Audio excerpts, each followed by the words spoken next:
Hi there folks, welcome back to Rich Reviews. I want to thank everyone who's subscribed to this channel, 71 plus subscribers and counting. Thank you all for that, folks. I never thought we'd get that many. Let's get up to 80 and even 100, folks. That'd be awesome, folks. I want to thank everyone who's been watching the Man Knox documentary. That is really awesome, folks. Let's try to get the least few films up a level, folks. I saw a couple that are in the single digits. I would really like to get those films up, folks. Thank you very much. You're awesome. So in the latest in the films that never got a wide release in theaters or never got made much money or found their way on the internet, the latest of these is a film by Ava DuVernay, who you all remember made some of a couple of years back. She's back with a film called 13th. And this is about the 13th Amendment and how, you know, and it's largely also about the prison system in general. So would you believe that we are home to 5% of the world's population, but we have 25% of the world's prisoners? We are amazingly enough only behind China. Only China is actually behind us in the number of prisoners they have. And so in 1972, we had 300,000 prisoners.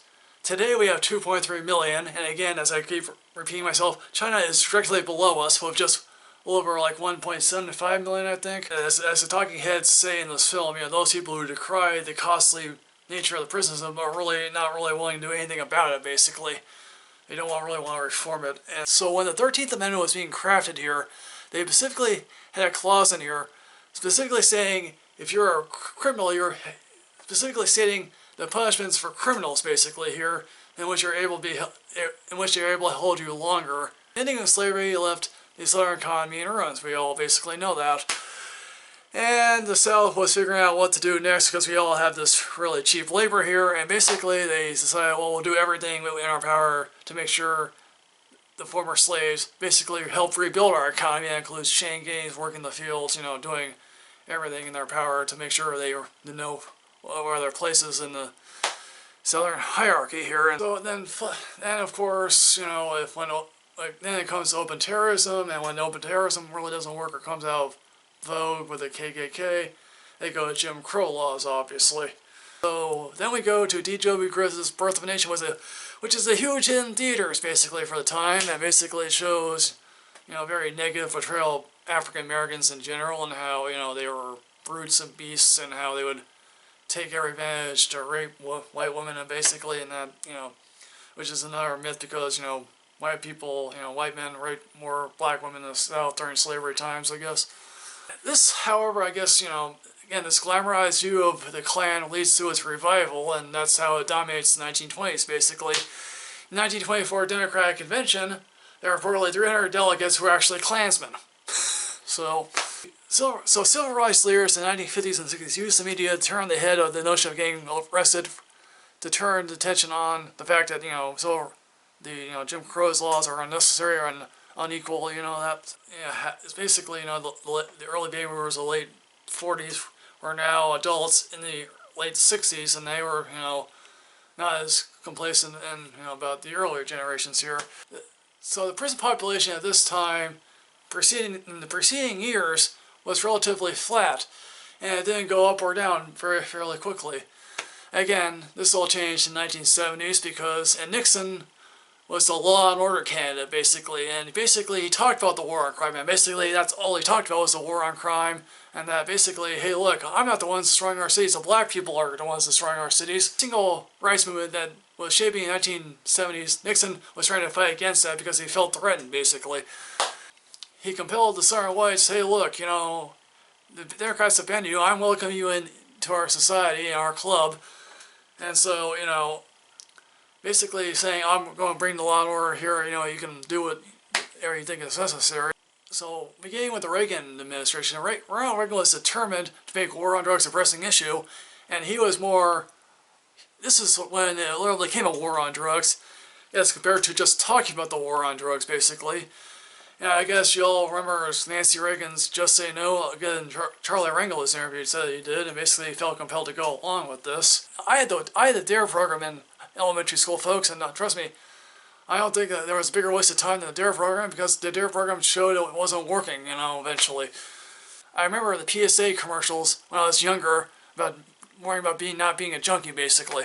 And then, you know, crack cocaine came onto the scenes. Crack was an inner city issue, and cocaine was a suburban issue, basically. During the fact that black people were carrying around crack in their pockets instead of cocaine, the black people got harsher sentences because crack was heavily outweighed, more than cocaine here. So it's the popular consciousness of, oh yeah, the blacks are basically drug dealers, which some of them were basically. Again, it's like Reagan was at war with their communities, and the communities often felt that basically. Again, the media doesn't necessarily help matters much because, hey, look, how much do you really see in the news that black people being arrested or, their crimes are horrendous, And so in the late 80s and early 90s, you get a new term out on the mainstream media. It's called super predator, and these are largely black people who are, again, there could be some white people thrown in. I don't know which crimes are reported that, here's the super white predator person, But this also happens, however, for many black communities, the fear of their own children are being criminalized, or they fear they themselves will become predators, or they glamorize their rap lifestyle, or they want to be gangsters, or they embrace Scarface or whatever.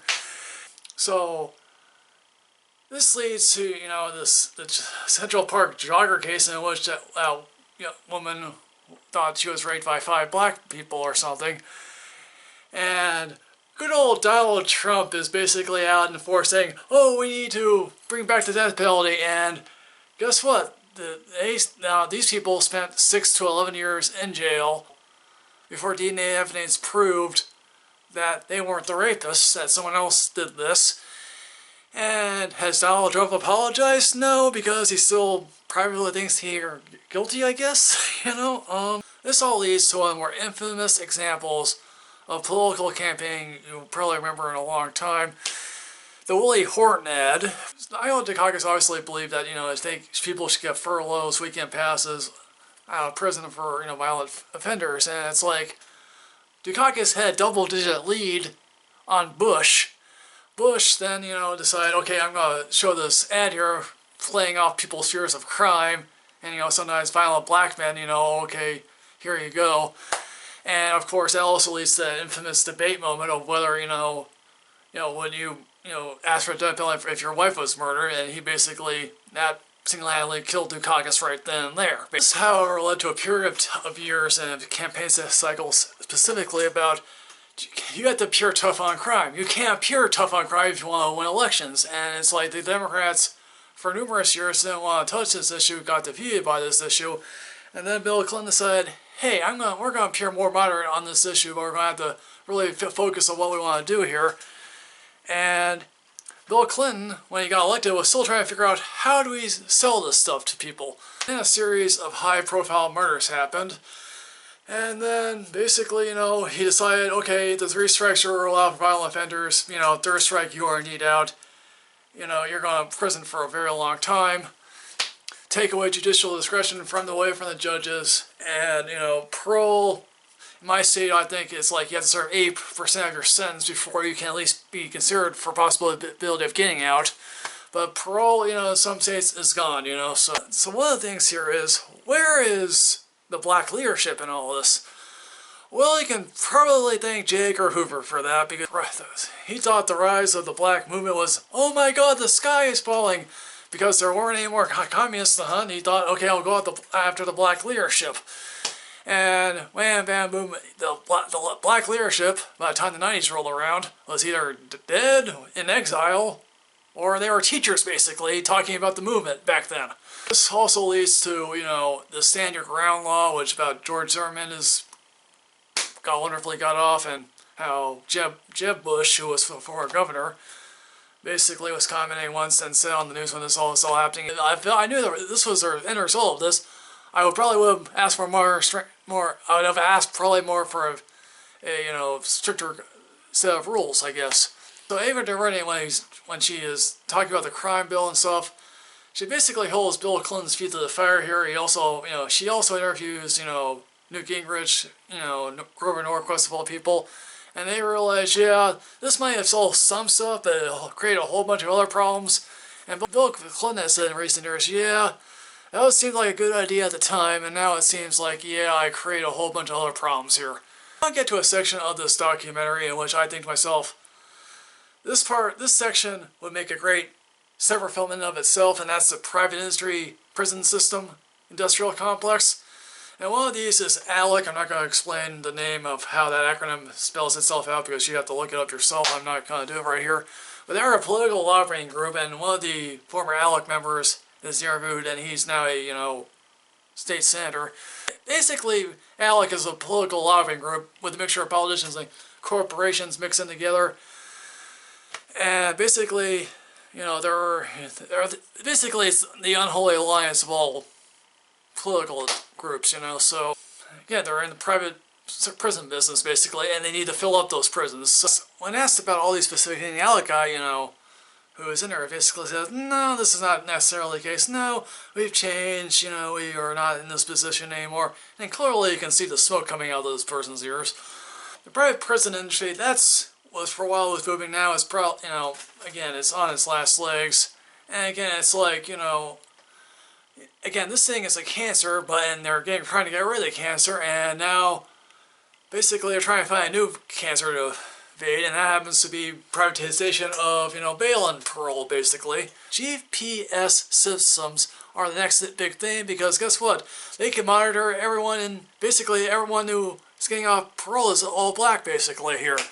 Also, one of the greatest things about the prison system is that they get free labor out of it, folks. Those Boeing jets that you've been riding around in, those are all made by prison inmates, basically.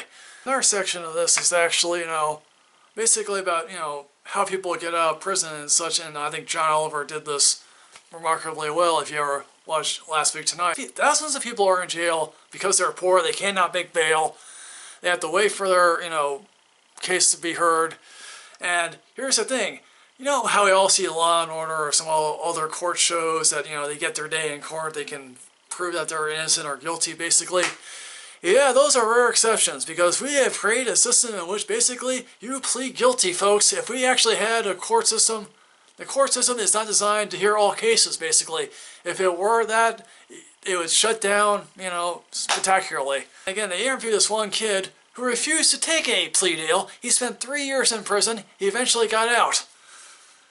Unfortunately, later on, he committed suicide. So, because he was beaten, and, prison does screwy minds to people. They don't prepare people for life after prison. It's a constant. They're trying better to make sure that people stay out. But again, it's like if you have a felony conviction, which a lot of people happen to have, it's basically like, what can you do? You can't really do much of anything, actually. Like, the plea bargain sometimes is your best friend. Something that I keep repeating this over and over again is how hindsight has really, changed us, basically. Yes, some things that, look good in hindsight do not look good anymore. It's like, yes, we thought, we tried to get rid of crime, and basically, drugs is one of them, and basically, hey, look, if this affected the black population, and, hopefully we're better at getting, trying to make more representation of people who, are going into prison. But again, it's like, this is who we are as a society, and that's what I think is really interesting.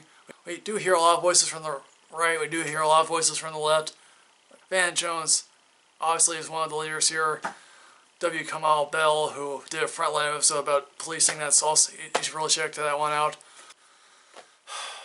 So in the end, folks, what I'm going to do is I'm giving this a leave work early. I think you should highly seek this film out. It's playing on Netflix, obviously. You can watch it anytime you like. So, folks, what did you think of 13? Did you happen to like it? Do you not have to care for it at all? Put that in the comment section below, folks. First of all, like, comment, subscribe, enrich yourself with knowledge. I'll see you later, folks. Keep basically happening. Yeah.